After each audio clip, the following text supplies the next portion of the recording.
Welcome to tiffin box. ಎಲ್ರಿಗೂ ನಮಸ್ತೆ. ನಾನು ವಾಣಿ ರವಿಶಂಕರ್. ಇವತ್ತು ಸಾಮಾನ್ಯ ಅನ್ನದ ಐಟಮ್ ತಿಂತಾನೆ ಇರ್ತೀವಿ, ಸ್ವಲ್ಪ ಡಿಫ್ರೆಂಟ್ ಆಗಿರಲಿ ಅಂದ್ಬಿಟ್ಟು ನಾನು ಮಟರ್ ಪರೋಟ ತೋರಿಸ್ತಾ ಇದ್ದೀನಿ. ಇದು ಮಟರ್ ಬಟಾಣಿ ಹಾಕಿ ಮಾಡಿರುವಂತಹ ಒಂದು ಪರೋಟ. ಅದಕ್ಕೆ ಏನೇನು ಬೇಕು ಪದಾರ್ಥಗಳು ಹೇಳ್ತೀನಿ. ಕಣ್ಕ, ಎಣ್ಣೆ, ಉಪ್ಪು, ಅಚ್ಕಾರದ ಪುಡಿ, ನೆನೆಸಿ ಬೇಯಿಸಿ ಪುಡಿ ಮಾಡಿರುವಂತಹ ಬಟಾಣಿ ಕಾಳು, ಜೀರಿಗೆ ಪುಡಿ, ಅರಿಶಿನ, ಸ್ವಲ್ಪ ಫ್ಲೇವರ್ಗೆ ಬೆಳ್ಳುಳ್ಳಿ ಪೇಸ್ಟ್, ಗರಂ ಮಸಾಲ.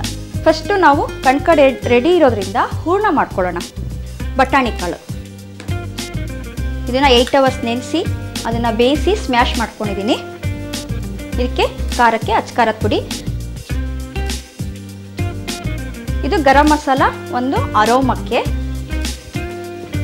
ಜೀರಿಗೆ ಪುಡಿ, ಇದು ಡೈಜೆಷನಿಗೆ ಒಳ್ಳೆಯದಿದು, ಒಂದು ಸ್ವಲ್ಪ ಅರಿಶಿನ, ಇದ್ರದ್ದೇ ಒಂದು ಘಮ ಕೊಡುತ್ತೆ, ಸ್ವಲ್ಪ ಬೆಳ್ಳುಳ್ಳಿ ಪೇಸ್ಟ್, ರುಚಿಗೆ ತಕ್ಕಷ್ಟು ಉಪ್ಪು. ಇದನ್ನು ಕಲಿಸ್ಕೊಳ್ಳೋಣ.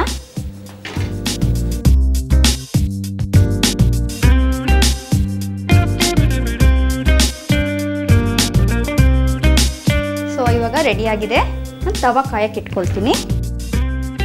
ಗೋಧಿ ಹಿಟ್ಟು, ಸ್ವಲ್ಪ ಮೈದಾ ಹಿಟ್ಟು, ತುಪ್ಪ, ಉಪ್ಪು ಹಾಕಿ ಕಲಸಿ ಒಂದು ಅರ್ಧ ಗಂಟೆ ನೆನೆ ಹಾಕಿದ್ದೀನಿ.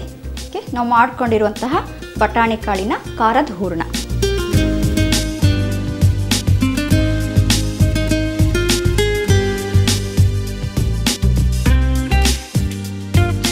ಸ್ವಲ್ಪ ಎಣ್ಣೆ ಹಾಕ್ಕೊಳ್ಳೋಣ. ತವಾ ಕಾದಿದೆ.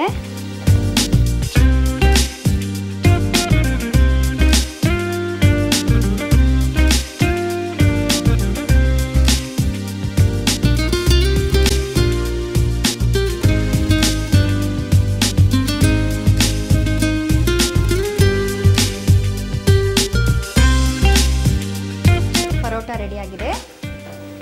ನೋಡಿದ್ರಲ್ಲ ವೀಕ್ಷಕರೇ, ಮಟರ್ ಪರೋಟ ಎಷ್ಟು ಬೇಗ ರೆಡಿಯಾಗಿದೆ ಅಂಥೇಳಿ. ಒಣ ಬಟಾಣಿನೂ ಚೆನ್ನಾಗಿರುತ್ತೆ, ಅದ್ರ ಜೊತೆಗೆ ಹಸಿ ಬಟಾಣಿ ಹಾಕಿ ಮಾಡಿದರೂ ಸಹ ಟೇಸ್ಟ್ ಇನ್ನೂ ಆ್ಯಡ್ ಆಗುತ್ತೆ. ಮಟರ್ ಪರೋಟ ಖಂಡಿತ ನಿಮ್ಮ ಫ್ಯಾಮಿಲಿ ಮೆಂಬರ್ಸು ಒಂದು ತಿನ್ನೋ ಕಡೆ ಖಂಡಿತ ಒಂದು ಎಕ್ಸ್ಟ್ರಾ 2 ತಿಂದೇ ತಿಂತಾರೆ ಅಂತ ನಾನು ಅಂದ್ಕೊಂಡಿದ್ದೀನಿ. ನಿಮಗೆಲ್ಲ ಇಷ್ಟ ಆಗಿದೆ ಅಂತ ಅಂದ್ಕೊಂಡಿದ್ದೀನಿ. ನೆಕ್ಸ್ಟ್ ಮುಂದಿನ ಸಂಚಿಕೆಯಲ್ಲಿ ಹೊಸ ರೆಸಿಪಿಯೊಂದಿಗೆ ವಾಣಿ ಮತ್ತೆ ಭೇಟಿ ಆಗ್ತೀನಿ. ಅಲ್ಲಿವರೆಗೂ ಬಾಯ್.